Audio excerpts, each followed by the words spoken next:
கிறிஸ்துவுக்குள் பிரியமான தேவஜனமே, ஆண்டவராகிய இயேசு கிறிஸ்துவின் நாமத்தினால உங்களை நான் வாழ்த்துகிறேன். கர்த்தர் நல்லவர் என்பதை ருசித்து பார்க்க ஒரு நல்ல நாளை ஆண்டவர் கொடுத்திருக்கிறார். ஆண்டவருக்கு நன்றி செலுத்து.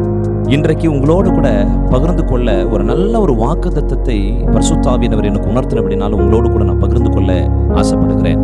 எரேமியா எழுதின தீர்க்கதரிசியின் புத்தகம் 29ஆம் அதிகாரம் 11வது வசனத்தில் இப்படியாய் சொல்லப்பட்டிருக்கிறது: நீங்கள் எதிர்பார்த்திருக்கும் முடிவை உங்களுக்கு கொடுக்கும்படிக்கு நான் உங்கள் பேரில் நினைத்திருக்கிற நினைவுகளை அறிவேன் என்று கர்த்தர் சொல்லுகிறார்.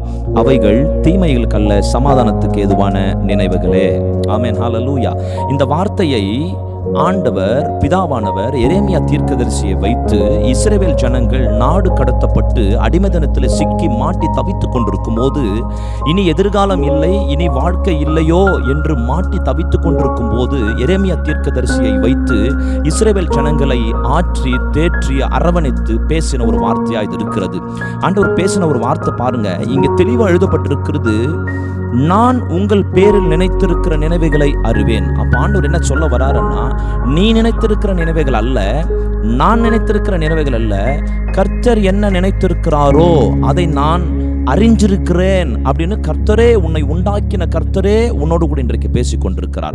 அன்று இஸ்ரவேல் ஜனங்களுக்கு என்ன பேசினாரோ அதே உன்னோடு கூட என்னோடு கூட ஆண்டவர் இன்னைக்கு பேச விருப்பப்படுகிறார். ஒருவேளை நீ எதை எதிர்பார்த்து இந்த நேரத்தில் உட்கார்ந்து இருக்கிறியோ, ஒருவேளை நீ உன்னுடைய சூழ்நிலை மாறி இருக்கலாம், எதிர்காலம் இல்லாமல் போகிறதோ என்று நீ கவலையோடு இருக்கலாம், வாழ்க்கை இல்லாமல் போகிறதோ என்று கவலையோடு இருக்கலாம். கர்த்தர் உன்னை பார்த்து ஒரே ஒரு வார்த்தை சொல்லுகிறார்: நீங்கள் எதிர்பார்த்து கொண்டிருக்கிற முடிவு உங்களுக்கு கொடுக்கும்படிக்கு நான் உன் பேரில் நினைத்திருக்கிற நினைவுகளை அறிவேன் என்று கர்த்தர் சொல்லுகிறார். அவைகள் தீமைகளுக்கல்ல, சமாதானத்துக்கு ஏதுவான நினைவுகளே. ஜனமே, ஆண்டவராகிய இயேசு கிறிஸ்து கூட நம் மேல வந்த ஆக்கினியை அவர் ஏற்றுக்கொண்டு நம்மளுக்கு சமாதானத்தை உண்டு பண்ண அவர் இந்த பூலோகத்துக்கு வந்தார் என்று எழுதப்பட்டிருக்கிறது.